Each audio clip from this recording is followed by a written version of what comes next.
All right, everybody, what is going on? Good morning. Hope you guys are doing well today. We're going to be doing something just a little bit different today.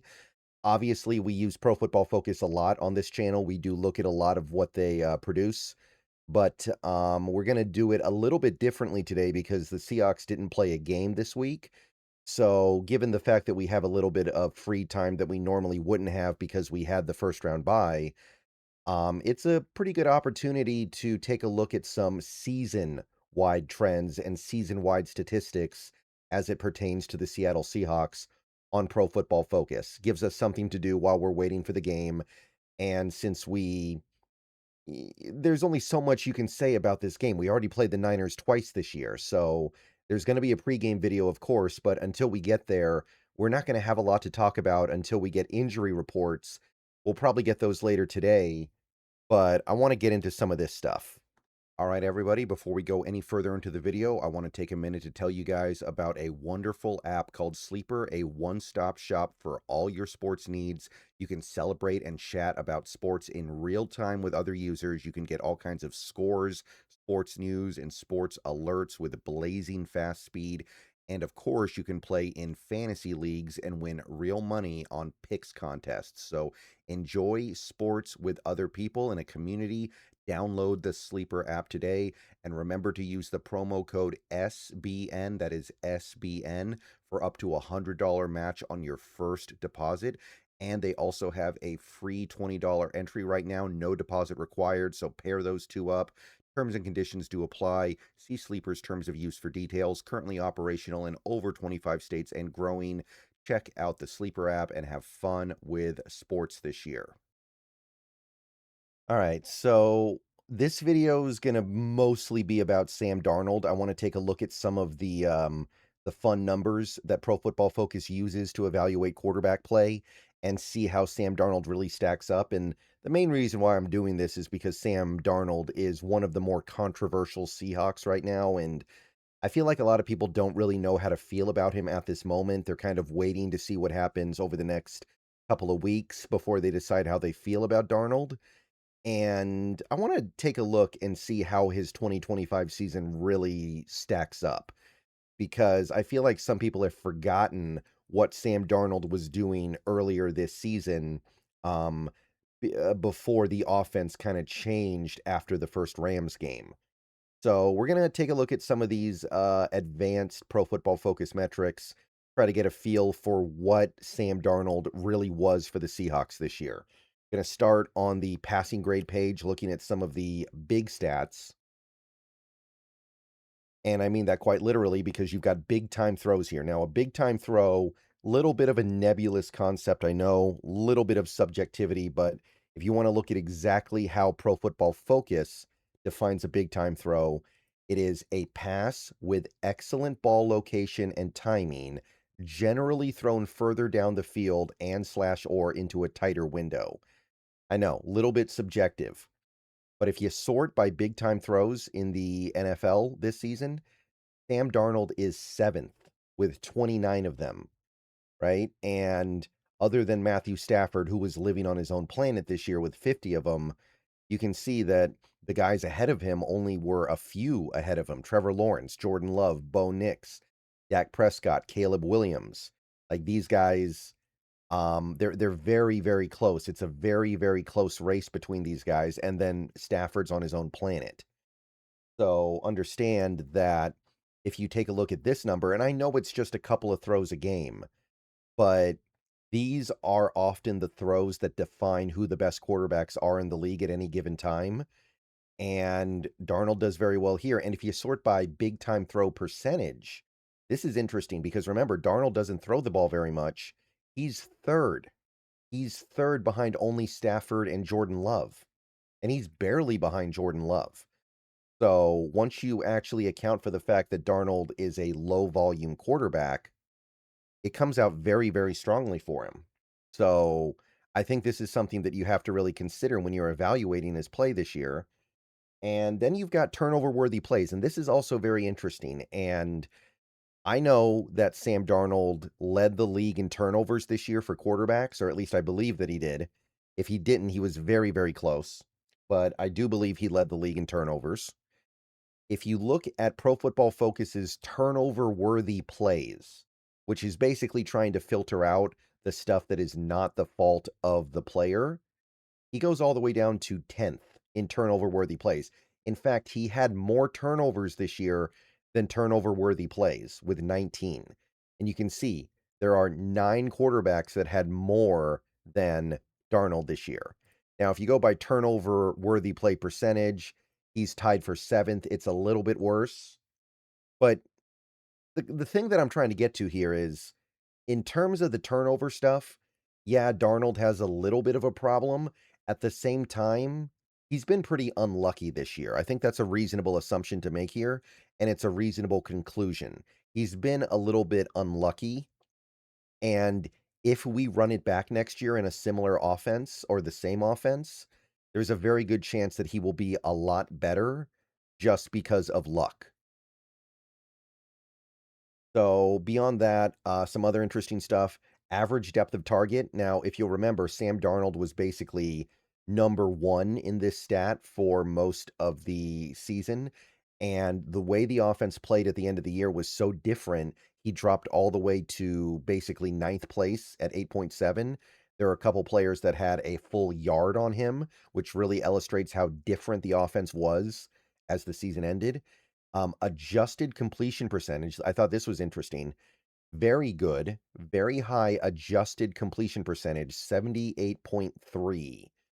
One of the highest. Only 4 quarterbacks ahead of him in adjusted completion percentage, which is basically trying to account for how often the quarterback makes an on-target throw. However, Seattle actually had a very low drop rate. If you sort by the number of drops each quarterback had to deal with, Sam Darnold is second lowest behind only CJ Stroud, who, I mean, he's living on his own planet in his own way. Like, his receivers never drop passes. It basically doesn't exist. But other than CJ Stroud, Sam Darnold has had the fewest drops of any quarterback in the league. And remember, Sam Darnold played every game.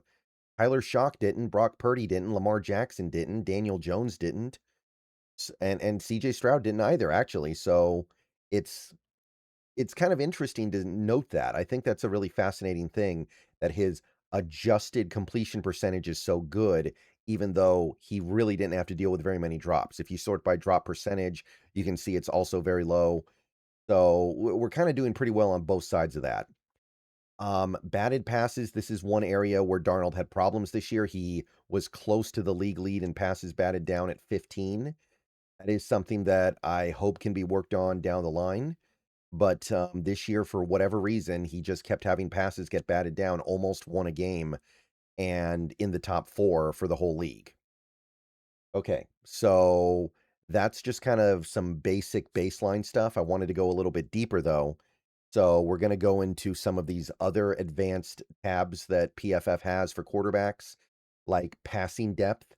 They have a page for each depth of field, which is basically 20 yards or more down the field, 10 to 19 yards down the field, 0 to 9 yards down the field, and then behind the line of scrimmage. So this is deep. This is 20 yards or more down the field. And I feel like people have forgotten about this because Sam Darnold really stopped throwing it deep later in the season. Sam Darnold, his grade on passes more than 20 yards down the field, 97.6, which is 4th best in the league. Only Bryce Young, Stafford, and Drake May were ahead of him in this area. And if you sort by adjusted completion percentage, he was actually number 1. He had the highest adjusted completion percentage of any quarterback on downfield throws. So don't forget, this guy can do it. Like, Sam Darnold can absolutely make throws deep down the field. He can absolutely make big plays. The offense just hasn't really been producing them lately, and there are a myriad of reasons why, but it's not because Darnold can't do it. So understand that as we go into these future seasons with Darnold, you can build a passing attack with him attacking down the field. Intermediate, this is actually another area where Darnold is very good. He is graded at a 90.1 number, which is 6th best in the NFL on intermediate passes, which is 10 to 19. You can see that only a handful of guys are ahead of him, and one of them is Purdy, who played half the season. And if you sort by adjusted completion percentage, he's third. So when it comes to pushing the ball down the field, this guy can do it. He just, at the end of the year, really kind of diminished that part of the game. And remember, Darnold doesn't throw the ball that much anyway. So realistically, I don't want to see this offense get modified too much because I think this offense works and it's successful. But what I'm trying to suggest is that if we ever get into a situation where we need our quarterback to make some big time throws down the field and get the ball down the field fast, Darnold can do it. Like, don't forget that. Don't think he forgot how to do it just because it's been slow the last couple of months. Short. So this is where you see the fall off a little bit, right? If you go by passing grade on short passes, which is between 0 to 9 yards from the line of scrimmage, Darnold is all the way down in 20th, graded at a 70.6, and his adjusted completion percentage is 16th. 16th. So pretty lackluster here. This is an area where you kind of see him fade a little bit, but this is the kind of stuff that is, generally speaking, going to be less valuable to a team, right? Now, obviously, the Seahawks decided to implement a more dink and dunk passing attack as the season went on because they wanted to mitigate variance and try to avoid turnovers and try to make things a little simpler. And they wanted to protect the offensive line. But generally speaking, your quarterback is doing a lot more for you when he's attacking down the field. So I know this isn't great, but it's also less important. And then you have, by the way, behind the line of scrimmage, Darnold isn't even listed here because he didn't have enough attempts behind the line of scrimmage. So that's not even really a significant part of the offense. So there's not really much to say here. We don't do it enough, and we're not that good when we do it, to be perfectly honest. I wish we were better. Screen passes are a great way to take pressure off the offensive line, and our offensive line could use some reduced pressure, but not really a part of what we do. And we don't throw the ball enough anyway, so it's whatever. Um, Passing concepts. Let's look at play action here. So I found this to be fascinating, and this isn't really necessarily like a good thing or a bad thing. Play action. So on play action, Sam Darnold's completion percentage is 0.3 better. So basically, it's the same. So the difference between Sam Darnold off of play action versus off of non-play action in terms of completion percentage is nil. Basically, he completes the same number of passes as a percentage off PA or not off PA. In terms of yards per attempt, though, he becomes one of the best quarterbacks at seeing an improvement on off of play action. More than 4 extra yards per attempt when he goes off PA.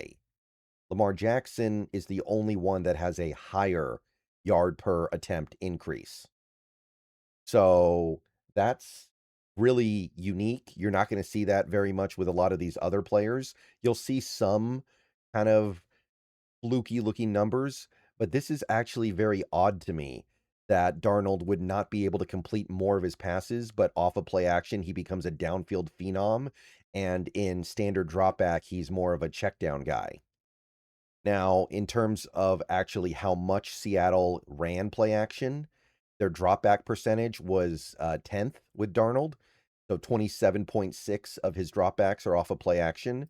And it's also, if you go by just total number of attempts, it's 14th because Darnold doesn't have as many dropbacks as most of these other guys.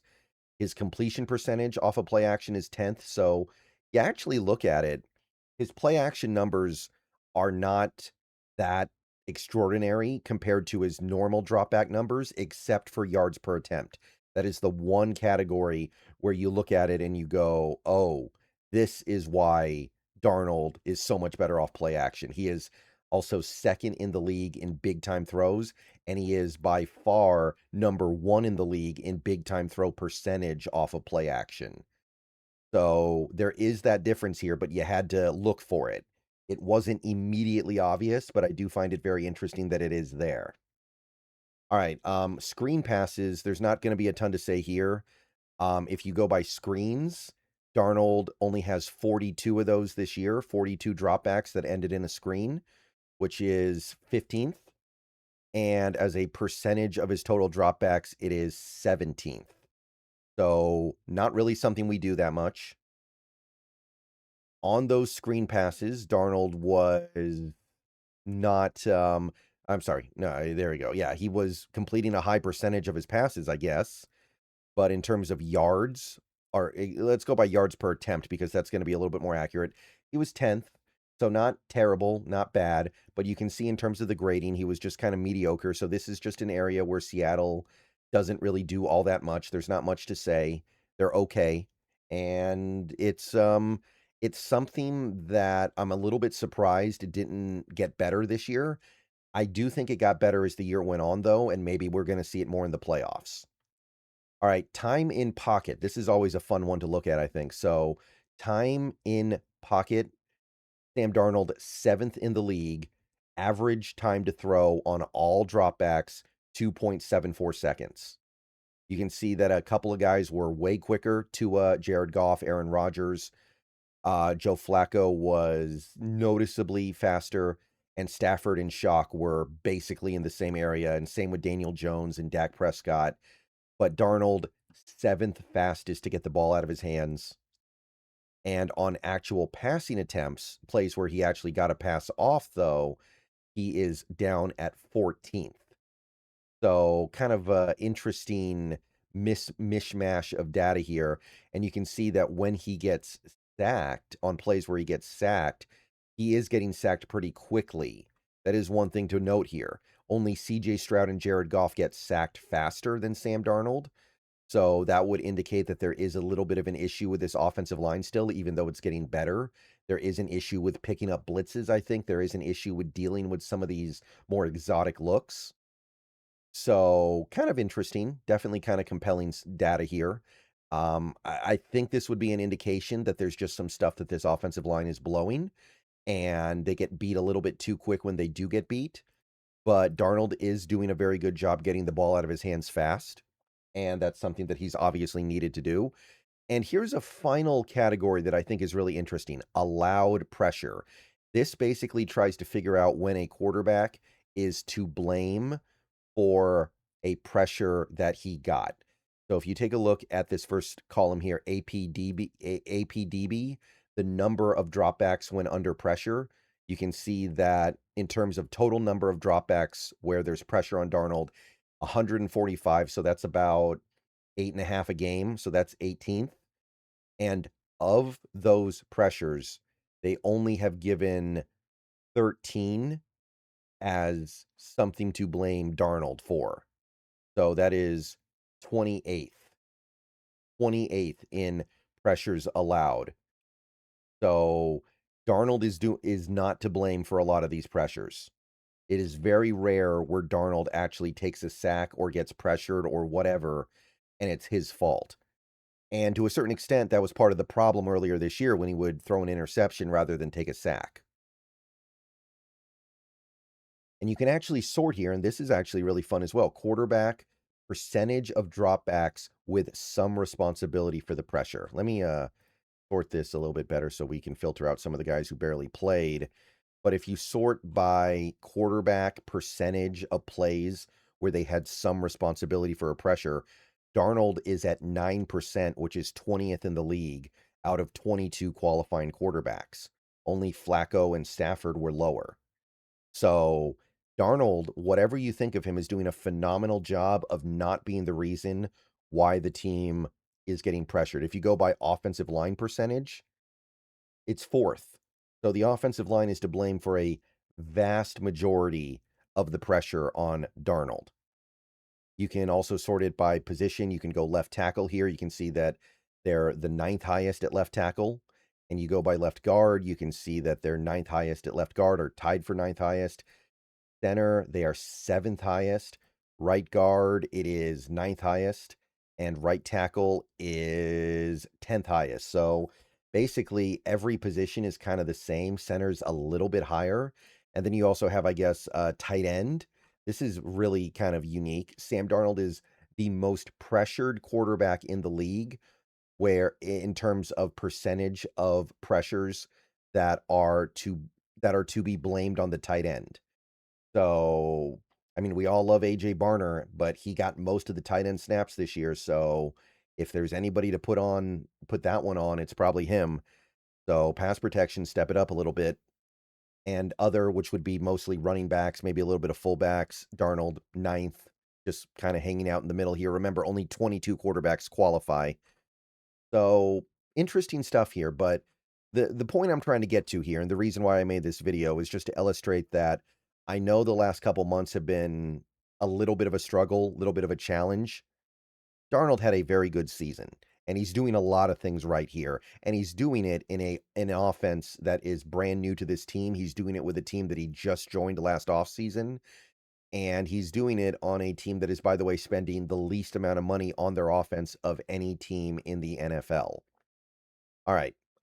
Just wanted to go ahead and explore that. We'll do some more pro football focused stuff later this week, but that'll do it for now. See you guys later. Go Hawks. Let me know what you think, and just something to keep in mind as we move forward towards this postseason game.